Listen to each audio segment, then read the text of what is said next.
Hello students, welcome to my class. So बच्चों, आज का हमारा टॉपिक है रेस्पिरेशन इन प्लांट। नया चैप्टर में स्टार्ट कर रहे हैं, ठीक है। सो पढ़ते हैं इसमें एग्जैक्टली व्हाट इज रेस्पिरेशन। तो देखो फटाफट, अगर हम रेस्पिरेशन की बात करें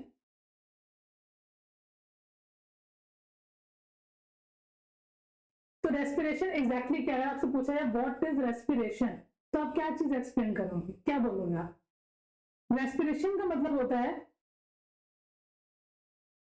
ऑक्सीडेशन ऑफ ग्लूकोज। सिंपल सी लैंग्वेज मैंने आपको बता दी। रेस्पिरेशन का मतलब है ऑक्सीडेशन ऑफ ग्लूकोज। ग्लूकोज का जो ऑक्सीडेशन है उस पूरे स्टेप को हम लोग क्या बोलते हैं? रेस्पिरेशन, ठीक है। तो आज जो हमें डिस्कस करना है रेस्पिरेशन इन प्लांट्स डिस्कस करना है। तो सबसे पहली चीज, रेस्पिरेशन कैसा प्रोसेस है? तो रेस्पिरेशन जो है वो एम्फीबोलिक प्रोसेस है। एम्फीबोलिक का मतलब क्या होता है? एम्फीबोलिक का मतलब ये है कि it act as a anabolic as well as catabolic, ठीक। अब एनाबॉलिक और कैटाबॉलिक क्या होता है? एनाबॉलिक प्रोसेस जो है वो कंस्ट्रक्टिव प्रोसेस है, जबकि जो कैटाबॉलिक प्रोसेस है वो डिस्ट्रक्टिव प्रोसेस है, ठीक है। सो अगर कोई चीज फॉर्म हो रही है, बिल्डअप हो रही है, बन रही है, किसी भी चीज का बच्चों अगर फॉर्मेशन हो रहा है तो हम उसको बोलेंगे एनाबॉलिक रिएक्शन। और कोई चीज अगर टूट रही है, ठीक है, तो जितनी भी डिस्ट्रक्टिव रिएक्शंस बॉडी में हो रही हैं उसको हम लोग बोलते हैं कैटाबॉलिक रिएक्शन। तो रेस्पिरेशन जो है बेसिकली वो कैसा प्रोसेस है? आपको क्या एम्फीबॉलिक प्रोसेस है, साथ ही साथ एक्सर्गोनिक। एक्सर्गोनिक मींस जो एनर्जी प्रोड्यूस करे, जो ऐसी रिएक्शन हमारी बॉडी में जो क्या प्रोड्यूस करे? एनर्जी प्रोड्यूस करे, ठीक।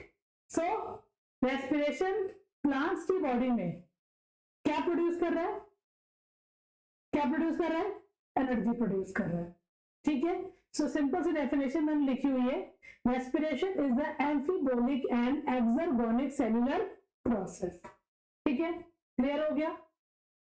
अब ऑक्सीडेशन ऑफ ग्लूकोज अगर आप सबको पूछे कि exactly what is oxidation of glucose, तो इसकी भी आपने रिएक्शन पढ़ रखी होगी। देखिए, C6H12O6 क्या है ये? आप कहोगे ग्लूकोज। अभी जो ग्लूकोज है इसको ऑक्सीडाइज होना है तो किससे रिएक्ट करेगा? O2 से। जैसे O2 से रिएक्ट करेगा तो किसका प्रोडक्शन करेगा? CO2 plus water plus energy, ठीक। तो अब इस पूरे स्टेप को जिसमें ग्लूकोज किससे रिएक्ट कर रहा है? O2 से रिएक्ट कर रहा है, पूरे स्टेप को हम लोग बोलते हैं ऑक्सीडेशन ऑफ ग्लूकोज। सो कोई भी पूछे बच्चों व्हाट इज रेस्पिरेशन, आप क्या बोलोगे? ऑक्सीडेशन ऑफ ग्लूकोज, ठीक है। अब इसमें क्या चीज प्रोड्यूस हो रही है? आप कहोगे O2 का प्रोडक्शन हो रहा है, O2 का प्रोडक्शन हो रहा है प्लस एनर्जी प्रोड्यूस हो रही है, इसीलिए इसको हम लोग क्या बोलते हैं? एक्सर्गोनिक सेलुलर प्रोसेस। जो कहां परफॉर्म हो रहा है? प्लांट सेल में, ठीक है। तो पहला पॉइंट बहुत अच्छे से क्लियर हो गया सबको। नेक्स्ट पॉइंट देखिए, respiration is a multi step enzymatic process. अब ये मल्टी स्टेप एंजाइमेटिक प्रोसेस इसको क्यों बोला गया है? क्योंकि रेस्पिरेशन हमें जो पढ़ना है हमारे कोर्स में जो है वो दो तरीके का रेस्पिरेशन है, एरोबिक और एनारोबिक रेस्पिरेशन जो हमें पढ़ना है। एरोबिक रेस्पिरेशन बच्चों वो रेस्पिरेशन होता है जो ऑक्सीजन की प्रेजेंस में होता है, और एनारोबिक रेस्पिरेशन वो रेस्पिरेशन है जो O2 के एब्सेंस में होता है, ठीक है। और जब भी आप एरोबिक रेस्पिरेशन पढ़ोगे तो आपको 4 साइकिल्स की स्टडी करनी। पहली है आपकी ग्लाइकोलाइसिस, दूसरा है क्रेब्स साइकिल, तीसरा हमें पढ़ना है ETS, चौथा हमें पढ़ना ऑक्सीडेटिव फॉस्फोराइलेशन। सो ये 4 स्टेप में हमारी एरोबिक रेस्पिरेशन कंप्लीट होगी, क्लियर है। और सारी की सारी साइकिल्स आप देखोगे तो वो मल्टी स्टेप है। ग्लूकोज से कैसे पार्विक एसिड बनता है, उसमें बीच में 10 स्टेप्स आते हैं, 10 स्टेप्स में अलग अलग एंजाइम्स यूज होती हैं, तो वो सब अभी हम डिटेलिंग डिस्कस करेंगे। इसीलिए बिल्कुल सिंपल सी लैंग्वेज में यहाँ लिखा हुआ है कि रेस्पिरेशन क्या है? मल्टी स्टेप एंजाइमेटिक प्रोसेस है, क्योंकि रेस्पिरेशन आप डिस्कस करोगे पढ़ोगे तो एक स्टेप में कंप्लीट नहीं होगा, बहुत सारे स्टेप्स हैं, साथ ही साथ हर एक स्टेप में डिफरेंट एंजाइम्स का यूज है। क्लियर? सो रेस्पिरेशन के कितने नाम है? तो देखिए, रेस्पिरेशन को हम लोग इंटरनल रेस्पिरेशन भी बोलते हैं, टिश्यू रेस्पिरेशन भी बोलते हैं, डार्क रेस्पिरेशन भी बोलते हैं, सेल्यूलर रेस्पिरेशन और माइटोकॉन्ड्रियल रेस्पिरेशन भी बोलते हैं। इतने नाम है एक सिंगल रेस्पिरेशन के। ठीक है, अब देखो भाई, इसको समझना है बहुत ध्यान से, बहुत डिटेलिंग में। इंटरनल रेस्पिरेशन का मतलब क्या है? जब प्लांट्स O2 यूज करें, ठीक है, एटमॉस्फेयर से ले, और प्लांट की बॉडी के अंदर वो O2 क्या कर रही है? एंटर कर चुकी है, तो उसको हम लोग क्या कहेंगे? Internal respiration. अब वो हर एक टिश्यूज में एंटर कर गई है तो टिश्यू रेस्पिरेशन है, हो रहा हर एक स्टेप में देखो हो रेस्पिरेशन है, पर टिश्यूज में होगा तो हम कहेंगे टिश्यू रेस्पिरेशन। ठीक है, फिर डार्क रेस्पिरेशन का मतलब क्या है? आपने लाइट रिएक्शन पढ़ रखी है, डार्क रिएक्शन पढ़ रखी है, ठीक है, सो उस टाइम हम क्या बोलेंगे इसको? Dark respiration. प्लांट सेल में पर्टिकुलर परफॉर्म होगी तो सेल्यूलर रेस्पिरेशन, और प्लांट सेल के माइटोकॉन्ड्रिया में अगर परफॉर्म होगी तो क्या कहेंगे आप? Mitochondrial respiration. ठीक है, अब सिंपल से एक आपको एग्जांपल देती हूं। जैसे अभी मैंने आपको बताया कि बच्चों जो एरोबिक रेस्पिरेशन है उसमें कितने स्टेप हमें पढ़ने हैं? हमें 4 स्टेप पढ़ने हैं। सबसे पहला स्टेप मैंने आपको बताया है ग्लाइकोलिसिस, जो कि बच्चों कहां परफॉर्म होता है? आप कहोगे साइटोसोल में। अब साइटोसोल मतलब सेल के साइटोप्लाज्म में। सो उस रेस्पिरेशन को हम लोग क्या बोलेंगे? Cellular respiration. क्लियर? जबकि अगर हम बात करेंगे किसकी? क्रेब्स साइकिल की, ईटीएस की, ऑक्सीडेटिव फॉस्फोराइलेशन की, ये सारे बच्चों कहां परफॉर्म होती है? माइटोकॉन्ड्रिया में। सो इस रेस्पिरेशन को हम लोग क्या बोलेंगे? Mitochondrial respiration. ठीक है, समझ में आए सारी चीजें आपको? देन लास्ट स्टेप देखिए, सबसे इंपॉर्टेंट फीचर जितने भी लिविंग सेल्स में परफॉर्म हो रहा है रेस्पिरेशन का, वो एक ही है जो अभी हमने ऊपर पढ़ा है, liberation of metabolic energy as ATP. Respiration अभी आपने यहां देखा है, जब ग्लूकोज ऑक्सीडेशन करेगा बच्चों तो वो क्या रिलीज करेगा? आप कहोगे एनर्जी। ठीक है, तो अब जो एनर्जी प्रोड्यूस हो रही है वो कौन सी रिएक्शन में? कैटाबॉलिक रिएक्शन हो रही है कि एनाबॉलिक रिएक्शन हो रही है? तो आपको कैटाबॉलिक रिएक्शन हो रही है। क्या बोलेंगे बच्चों इसको हम? Catabolic reaction. आप कैटाबॉलिक क्यों बोलेंगे? क्योंकि यहाँ पे ग्लूकोज जो है बच्चों वो ब्रेक डाउन हो रहा है।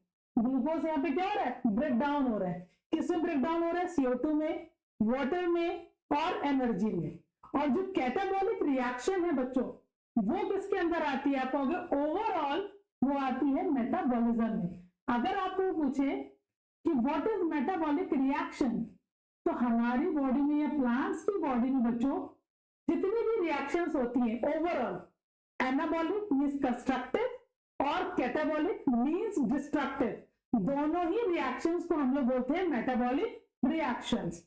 और हम जो रेस्पिरेशन पढ़ रहे हैं वो कौन सी रिएक्शन परफॉर्म कर रहा है? आपको अभी कैटाबॉलिक रिएक्शन।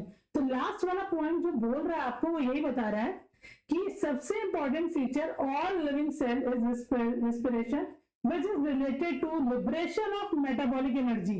अब यहाँ पे टर्म जो आया बच्चों liberation of metabolic energy, plant की बॉडी में जब मेटाबॉलिज्म हुआ उससे क्या प्रोड्यूस हुई? एनर्जी। और वो एनर्जी किस फॉर्मेट में स्टोर हो रही है या रिलीज हो रही है? In the form of ATP. ठीक है बच्चों, एटीपी का फुल फॉर्म क्या है? Adenosine try phosphate. ठीक, इसको बोलते हैं हम एटीपी। सो यहां तक आपको समझ में आ गया? तो हमने पढ़ा रेस्पिरेशन में प्लांट, रेस्पिरेशन प्लांट में क्या पढ़ा? Respiration means oxidation of glucose. अब ऑक्सीडेशन ऑफ ग्लूकोज का मतलब क्या? ग्लूकोज टूट रहा है in the presence of oxygen. तो ये रिएक्शन कैसी हो गई हमारी? आप कहोगे एरोबिक रेस्पिरेशन हो गया क्योंकि इसमें ऑक्सीजन यूज हो रहा है। ठीक है, अब यहाँ पे ग्लूकोज ब्रेकडाउन हो रहा है तो यहाँ पे टर्म क्या यूज करेंगे हम, कैटाबॉलिक रिएक्शन। क्लियर है। अब एनर्जी रिलीज हो रही है तो यहाँ पे टर्म क्या यूज हो रहा है, एक्सर्गोनिक सेलुलर प्रोसेसेस। फिर हमने पढ़ा रेस्पिरेशन जो है वो कैसा प्रोसेस होगा, मल्टी स्टेप एंजाइमेटिक प्रोसेस है, क्योंकि रेस्पिरेशन के जब आप साइकिल्स पढ़ोगे तो कोई भी एक स्टेप पे कंप्लीट नहीं हो रही, मल्टी स्टेप आ रहे हैं और हर एक स्टेप पे मल्टी एंजाइम्स आ रही हैं। ठीक है, so multi step enzymatic process है, इसीलिए इसका नाम क्या है, internal respiration, tissue respiration, dark respiration, cellular respiration और माइटोकॉन्ड्रियल। सेल्यूलर मैंने आपको बता दिया, प्लांट के सेल के साइटोप्लाज्म में कौन सा प्रोसेस परफॉर्म हो रहा है, ग्लाइकोलाइसिस। तो ग्लाइकोलाइसिस को हम लोग क्या कहेंगे, सेल्यूलर रेस्पिरेशन। जबकि Krebs cycle, ETS, oxidative phosphorylation, ये कहां परफॉर्म हो रही है, माइटोकॉन्ड्रिया में। अब कुछ परफॉर्म हो रही मैट्रिक्स में, कुछ माइटोकॉन्ड्रिया की मेम्ब्रेन में। सो ओवरऑल यूज क्या हो रहा है, माइटोकॉन्ड्रिया। इसीलिए इस रेस्पिरेशन को हम लोग क्या बोलेंगे, माइटोकॉन्ड्रियल रेस्पिरेशन। ठीक है, सो यहां तक आपको पूरा क्लियर हो गया।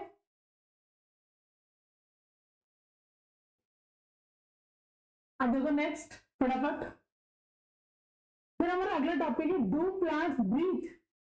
बच्चों के प्लांट सांस लेते, ठीक। तो अब हमें यहाँ पे यही पढ़ना है कि एग्जैक्टली प्लांट सांस लेते हैं कि नहीं, क्योंकि आपको भी पता है कि जो प्लांट्स है फोटोसिंथेसिस परफॉर्म करते हैं, ये सबको पता है। फोटोसिंथेसिस में एग्जैक्टली क्या हो रहा है, formation of glucose, right. But हम चैप्टर कौन सा डिस्कस कर रहे हैं, रेस्पिरेशन इन प्लांट। और रेस्पिरेशन इन प्लांट हमें ये बताता है कि यस, प्लांट्स ब्रीथ करते हैं, क्योंकि उन्हें जो वो फोटोसिंथेसिस के थ्रू फूड बना रहे हैं, उस फूड को ब्रेक डाउन करके वो क्या प्रोड्यूस कर रहे हैं, एनर्जीज। ठीक है, सो देखो वो सबसे पहला पॉइंट है आपका, अब प्लांट की बॉडी में स्पेशलाइज्ड रेस्पिरेटरी ऑर्गन नहीं हमारे तरीके, हमारे पास क्या है, लंग्स है।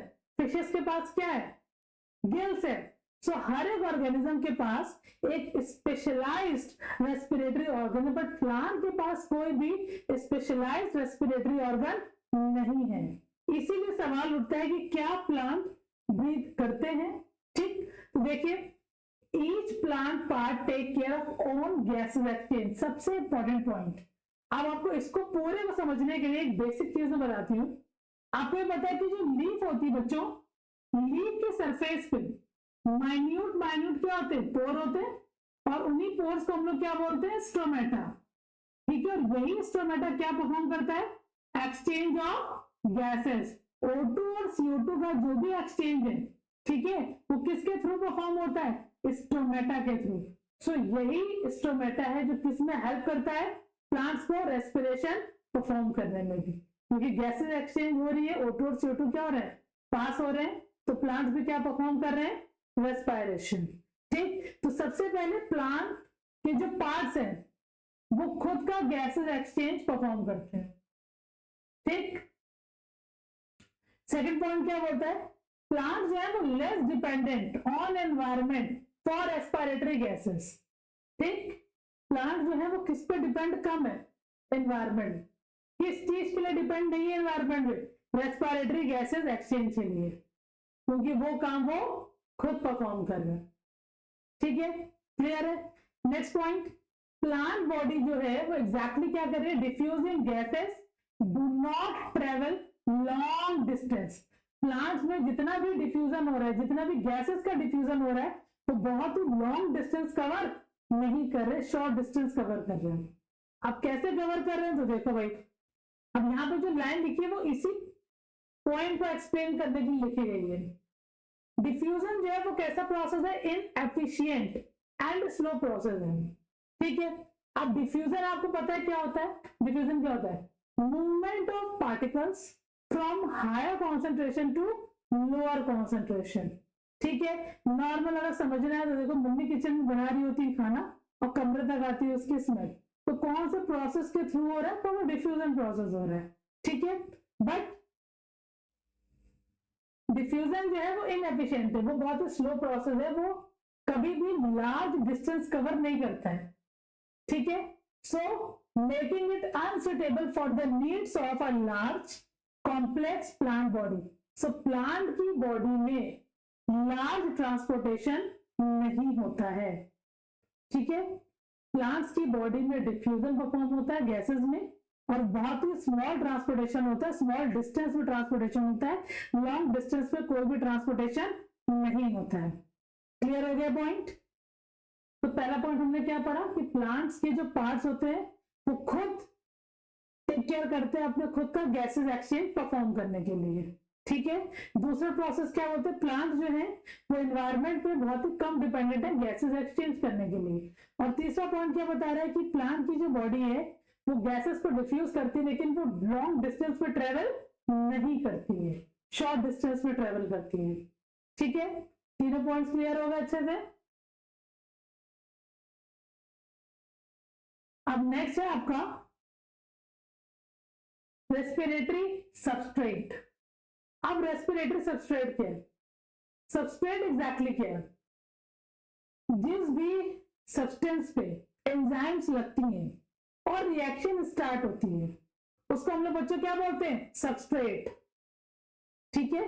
जैसे ग्लूकोज है और ग्लूकोज पे कोई एंजाइम लगी, ठीक है, और फिर ग्लूकोज टूटा, किसमें कन्वर्ट हुआ? आपका हो गया CO2, फिर वाटर, देन एनर्जी, ठीक। अभी अभी हमने पढ़ा है कि मल्टी स्टेप प्रोसेस है, यहाँ पे ग्लूकोज रिएक्ट भी करेगा किसके साथ? O2 के साथ, ठीक। तो अब जो ग्लूकोज है वो क्या है? सबस्ट्रेट, क्योंकि यहां से प्रोसेस क्या हो रहा है बच्चों? स्टार्ट हो रहा है, ठीक है। तो जिस पे एंजाइम्स एक्ट करती है सबसे पहले प्रोडक्ट के फॉर्मेशन के लिए उस पर्टिकुलर सब्सटेंस को, उसको हम लोग क्या बोलते हैं? सबस्ट्रेट, ठीक है। क्लियर है?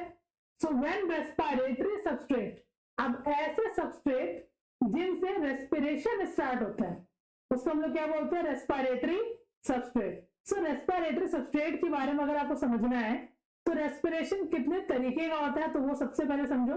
रेस्पिरेशन बेसिकली दो तरीके का, सबसे पहले बच्चों फ्लोटिंग रेस्पिरेशन, और दूसरा हमें जो डिस्कस करना है वो है प्रोटोप्लाज्मिक रेस्पिरेशन। अब दोनों में क्या है देखो भाई, ग्लाइकोजन, ग्लाइकोजन क्या है? ग्लाइकोजन को बच्चों हम लोग बोलते हैं एनिमल स्टार्च। ये प्लांट की बॉडी में नहीं, एनिमल्स की बॉडी में स्टोर होते हैं। हमारी बॉडी में हमने जो ग्लूकोज इंटेक किया है और उसका अमाउंट अगर हमारी बॉडी में ज्यादा होगा तो वो स्टोर हो जाएगा हमारे मसल सेल में, हमारी लीवर सेल में, in the form of glycogen, ठीक है। सो ग्लाइकोजन को हम लोग क्या बोलते हैं? एनिमल स्टार्च बोलते हैं। क्लियर है? दूसरा है आपका स्टार्च, सुक्रोज, हेक्सोज और फैट, ठीक। तो ये सारे क्या है? कार्बोहाइड्रेट्स। सो कार्बोहाइड्रेट और फैट, अगर हम इन दोनों को यूज करेंगे as a respiratory substrate for performing respiration, तो हम लोग इस रेस्पिरेशन को क्या बोलेंगे बच्चों?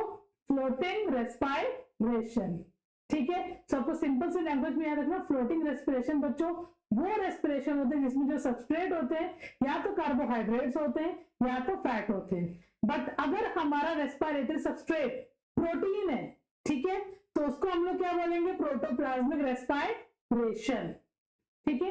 सो यूजुअली हमारी बॉडी में, नॉर्मली हमारी बॉडी में रेगुलर वे में अगर देखा जाए तो फ्लोटिंग रेस्पिरेशन परफॉर्म होता है, लेकिन जब कभी भी स्टार्वेशन की वजह से या डिसीज की वजह से आपकी बॉडी में कार्बोहाइड्रेट नहीं जा पा रहा है तो आपकी बॉडी में जो प्रोटीन है वो एक्ट करेगी एज अ रेस्पिरेटरी सबस्ट्रेट और क्या प्रोड्यूस करेगी?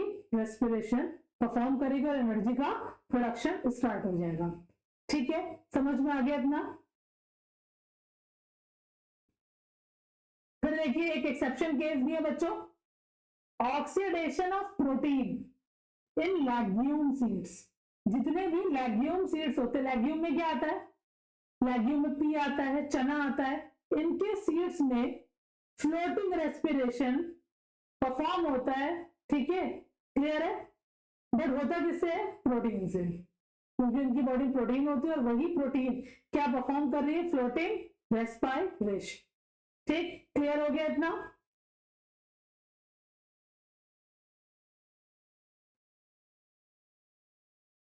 अब जो मैंने अभी आपको समझाया है उसको समझिए बहुत ही ध्यान से। देखें, सबसे पहली चीज, अब तीनों अभी हमने पढ़े, हमने क्या क्या पढ़ा है? हमने अभी आपको ये बताया है कि जो कार्बोहाइड्रेट है, ठीक, और दूसरा देखो, पहला हो गया आपका कार्बोहाइड्रेट, दूसरा हो गया फैट। ये दोनों ही कौन सा रेस्पिरेशन परफॉर्म कर रहे हैं बच्चों? आप कहोगे फ्लोटिंग रेस्पिरेशन, अभी हम पढ़ के आए हैं, ठीक। जबकि जो प्रोटीन है वो कौन सा रेस्पिरेशन परफॉर्म कर रही है? प्रोटोप्लाज्मिक। अभी चार्ट आपको क्या एक्सप्लेन करना चाह रहा है वो आपको ध्यान से समझना है। देखो, सबसे पहली चीज, ये जो आपको चार्ट दिख रहा है, फैट और कार्बोहाइड्रेट और प्रोटीन, तो ये सारी चीजें एक कॉमन पाथवे पे आएंगी। अगर फैट हमारी बॉडी में एक्ट करेगा एज अ रेस्पिरेटरी सबस्ट्रेट, तो फैट कन्वर्ट होगा फैटी एसिड और ग्लिसरॉल में। देन आगे चल के किसका फॉर्मेशन करेंगे? डैप का। डैप का फॉर्मेशन कब होता है बच्चों? अभी आप आगे पढ़ोगे ग्लाइकोलिसिस में। ग्लाइकोलिसिस जो है वो फर्स्ट स्टेप है किसका? एरोबिक रेस्पिरेशन का। तो जब भी हम ग्लाइकोलिसिस पढ़ेंगे तो इसकी ब्रीफिंग आपको मैं पढ़ाऊंगी पूरी। तो ग्लाइकोलिसिस में आता है DAP, dihydroxy acetone phosphate, ठीक है बच्चों। ये आगे चलो किसका फॉर्मेशन करता है? पार्विक एसिड का। पार्विक एसिड से किसका फॉर्मेशन होता है? एसिटिल कोएंजाइम ए का। और देन कौन सी साइकिल परफॉर्म होती है? Krebs cycle. और क्रेब्स साइकिल से फॉर्मेशन होता है CO2 और वाटर का। क्लियर? तो ये तो हो गया फैट। नॉर्मली जब कार्बोहाइड्रेट ये काम करेंगे तो कार्बोहाइड्रेट तो पूरा क्या एक्सप्लेन कर रहे हैं? ग्लाइकोलिसिस, जो भी अभी आप आगे पढ़ोगे मेरे से। तो देखो भाई, ग्लाइकोलिसिस हो रही है, कार्बोहाइड्रेट में हम सिंपल शुगर यूज करते हैं, ग्लूकोज। अब जो ग्लूकोज है वो कन्वर्ट होगा glucose 6 phosphate, then fructose 6 phosphate, then आएगा फ्रक्टोज 1,6 बायफॉस्फेट। यहाँ पे एक स्टेप का आपको एरो दिख रहा है, वो एक स्टेप आपको यही रिप्रेजेंट कर रहा है कि यहाँ पे जो एक स्टेप इन्होंने मिसिंग किया है वो है आपका फ्रक्टोज 6 फॉस्फेट। अभी आप बच्चे पढ़ोगे ग्लाइकोलिसिस में, ठीक है। So glucose 6 phosphate, fructose 6 phosphate, fructose 1,6 biphosphate, then DAP, then पार्विक acid का फॉर्मेशन होगा। अब पढ़ना क्या है? 1 मोल ऑफ ग्लूकोज बच्चों किसका फॉर्मेशन करता है? 2 मोल ऑफ पार्विक एसिड, ठीक है। और यही 2 मोल आगे एंटर करते हैं किसमें? क्रेब्स साइकिल में। किसका फॉर्मेशन करते हैं? वाटर और CO2 का, ठीक है। अच्छा, अब आते प्रोटीन पे। अब प्रोटीन कौन सा रेस्पिरेशन करेगा? Protoplasmic respiration. पहले प्रोटीन कन्वर्ट हो गया अमीनो एसिड्स में, अमीनो एसिड डायरेक्टली कन्वर्ट होंगे किसमें बच्चों? पार्विक एसिड में। और फिर जैसे ही पार्विक एसिड बनेगा किसका फॉर्मेशन होगा? एसिटिल कोएंजाइम ए का। और फिर क्रेब्स साइकिल परफॉर्म होगी और क्या रिलीज होगा? CO2 और वाटर। सो आपको एक चीज इसमें समझनी है, वो ध्यान से समझनी है कि अगर हम ग्लूकोज खा रहे हैं तो भी हमारे बॉडी में ग्लाइकोलिसिस से क्रेब्स साइकिल आ रही है। अगर हमने ग्लूकोज नहीं कंज्यूम किया है, फैट कंज्यूम कर रहे हैं, तो वो फैट भी किसका फॉर्मेशन करेगी? पार्विक एसिड का। देन स्टार्ट करेगी क्रेब्स साइकिल। अगर हमने प्रोटीन्स लिए तो वो भी किसका फॉर्मेशन कर रही है? पार्विक एसिड का। देन क्या स्टार्ट करेगी? Krebs cycle. सो आपको समझना ये, चाहे फैट, चाहे कार्बोहाइड्रेट, चाहे प्रोटीन, कोई भी रेस्पिरेटरी सबस्ट्रेट हम लेंगे, बट एंड में कौन सा प्रोसेस स्टार्ट करेगी? तीनों, क्रेब्स साइकिल। क्योंकि विदाउट क्रेब्स साइकिल किसका फॉर्मेशन नहीं होगा? वाटर और CO2, ठीक है। तो कोई भी रेस्पिरेटरी सबस्ट्रेट का यूज करोगे, तीनों ही रेस्पिरेटरी सबस्ट्रेट आगे चल के कौन सा साइकिल परफॉर्म करेंगे? Krebs cycle for the production of CO2 and water, ठीक है। सो बेटा ये जो टॉपिक अभी आपको मैंने पहले स्टार्टिंग पढ़ा दिया है, इसको हम एंडिंग में भी पढ़ेंगे और इसका नाम होगा एम्फीबोलिक पाथवे। एम्फीबोलिक पाथवे, जो अभी आप आगे डिस्कस करोगे, ठीक, क्लियर? यहां तक समझ में आ गया? चल, देन हमें पढ़ना है types of respiration. Types of respiration में दो ही तरीके का रेस्पिरेशन है। फर्स्टली है बेटा एरोबिक रेस्पिरेशन और सेकंड है हमारा एनारोबिक रेस्पिरेशन। एरोबिक में आपको सिंपल सी बात समझनी है, प्रेजेंस ऑफ O2। अब ये जो रेस्पिरेशन है वो किसकी प्रेजेंस में हो रहा है? O2 की प्रेजेंस में हो रहा है। और एनारोबिक रेस्पिरेशन जो है वो O2 की एब्सेंस में होगा। ठीक है, तो ये पूरा सेलुलर प्रोसेस है, इसको थोड़ा ध्यान से देखें। ठीक, देखो सबसे पहले ये क्या है बच्चों, ग्लूकोज का मॉलिक्यूल है। ठीक है, अब ये जो ग्लूकोज का मॉलिक्यूल है ये क्या कर रहा है, O2 से रिएक्ट कर रहा है। इस स्टेप को बच्चों अभी हम पढ़ के आए, क्या बोलेंगे, ऑक्सीडेशन ऑफ ग्लूकोज। कौन सा रेस्पिरेशन परफॉर्म हो रहा है, सेलुलर रेस्पिरेशन हो रहा है। किसका प्रोडक्शन हो रहा है, CO2 गैस का, वाटर का और ATP का। कितने ATP प्रोड्यूस होते हैं, आप कहोगे 38 ATP प्रोड्यूस होते हैं, 2 यूज हो जाते हैं शटल सिस्टम में, अभी हम आगे वो भी डिस्कस करेंगे। तो रिमेनिंग बचते कितने हैं, 36 ATP। ठीक है, हमें 2 शटल सिस्टम पढ़ने और दोनों शटल सिस्टम में एक एक ATP का यूज होता है, तो रिमेनिंग बचते कितने हैं, 36 ATP। ठीक, और किलो कैलोरी में अगर आप देखोगे तो 686 किलो कैलोरी प्रोड्यूस होती है 1 मोल ऑफ ग्लूकोज से। ठीक, क्लियर है इतना। सो एरोबिक रेस्पिरेशन समझ में आ गया, complete oxidation of food with the use of oxygen, and when entire carbon released as CO2 is called aerobic respiration.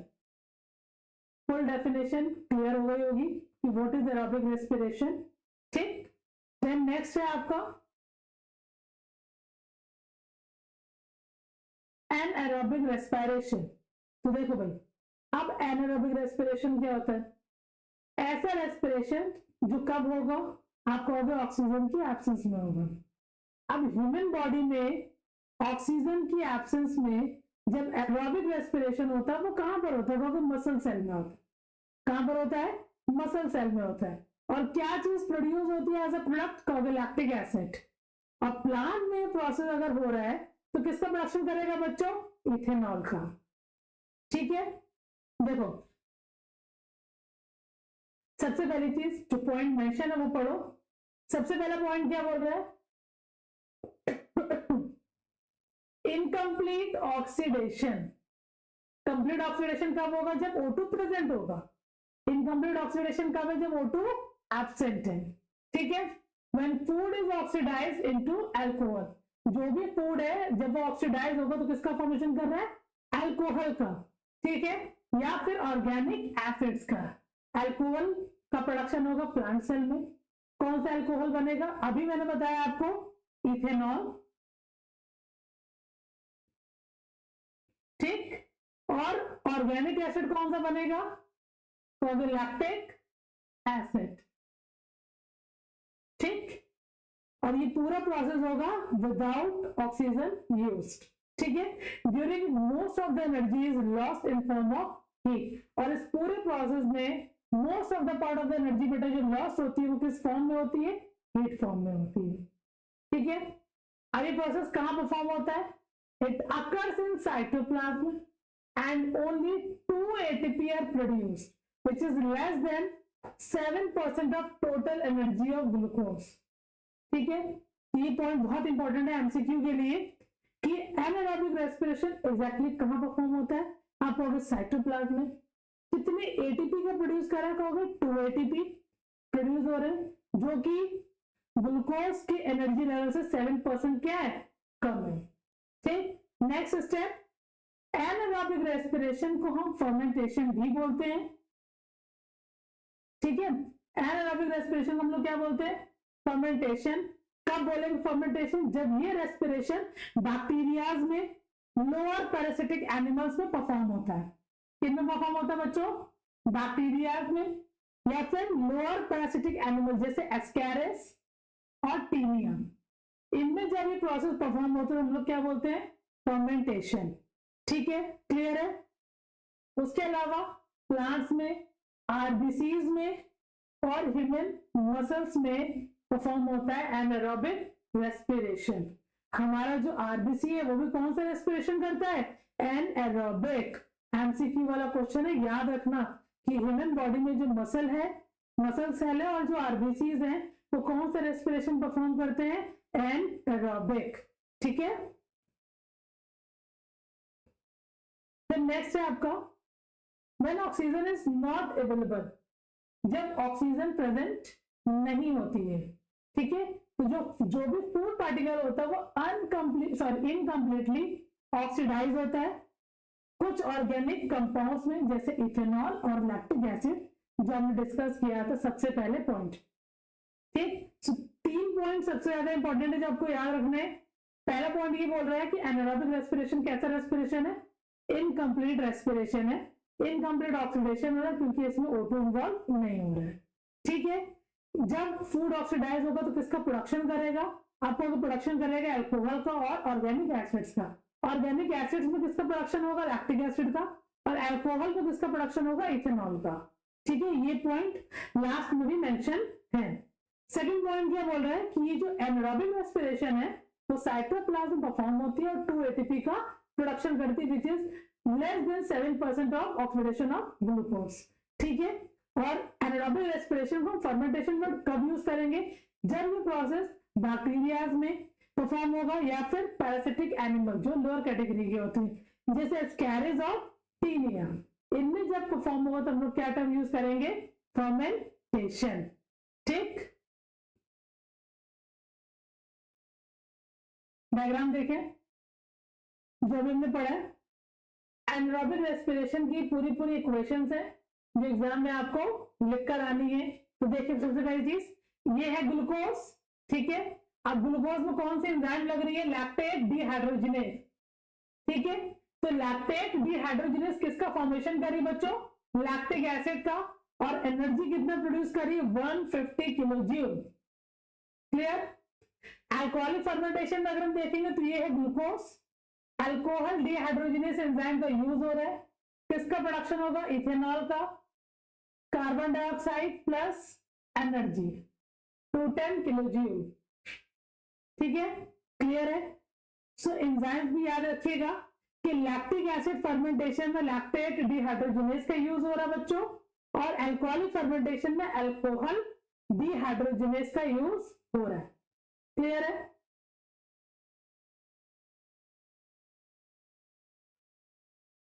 फिर देखिए आगे, इन एरोबिक रेस्पिरेशन, बहुत इंपॉर्टेंट पॉइंट है, ये दोनों ही पॉइंट बहुत इंपॉर्टेंट पॉइंट है, नोट करके बच्चों लिख लेना, ठीक है।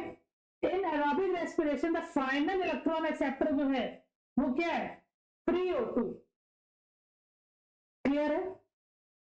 दूसरा, अगर हम फर्मेंटेशन की बात करें तो फाइनल इलेक्ट्रॉन एक्सेप्टर क्या है, ऑर्गेनिक इंटरमीडिएट्स, ठीक है। कोई भी एक्सटर्नल सब्सटेंस प्रोड्यूस नहीं होगा ऑक्सीजन की तरीके, सिर्फ क्या प्रोड्यूस होंगे, ऑर्गेनिक इंटरमीडिएट्स, ठीक है। सो याद रखिएगा एरोबिक रेस्पिरेशन में जो फाइनल इलेक्ट्रॉन एक्सेप्टर है वो क्या है, O2, और फर्मेंटेशन में ऑर्गेनिक इंटरमीडिएट से ऑक्सीजन नहीं है, क्लियर है। सो आज का टॉपिक बच्चों यही पे हमारा हो गया ओवर, ठीक है। अगर आपको आज का लेक्चर अच्छा लगा तो please like share subscribe, thank you for watching, bye bye.